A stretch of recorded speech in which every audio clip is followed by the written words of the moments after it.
This mushroom is called Ganoderma applanatum, also known as the artist bracket or artist conch. It's a bracket fungus, which means it grows as a bracket on a tree rather than up from the earth.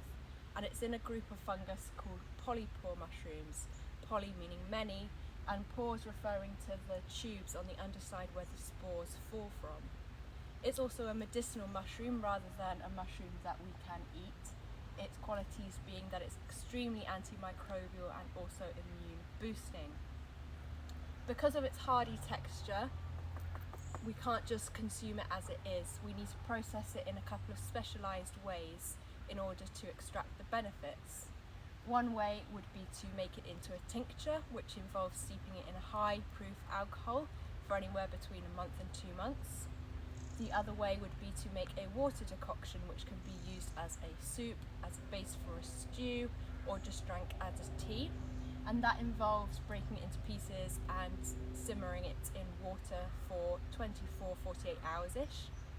The third way would be to grind it into a very fine powder, and for that we need a piece of equipment that is called a medicinal mushroom grinder. I wouldn't suggest putting this in your at-home blender. I think it would probably blow up your NutriBullets.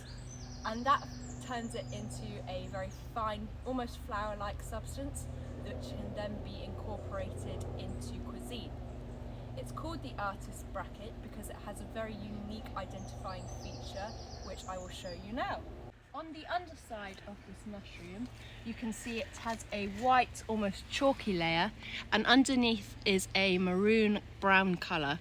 And if you take your stick, you can scrape away at this white layer to reveal the brown colour underneath, which means you can leave a little message for your friend or do a little doodle, and it is an artist's material, so that is why it is called the artist's bracket.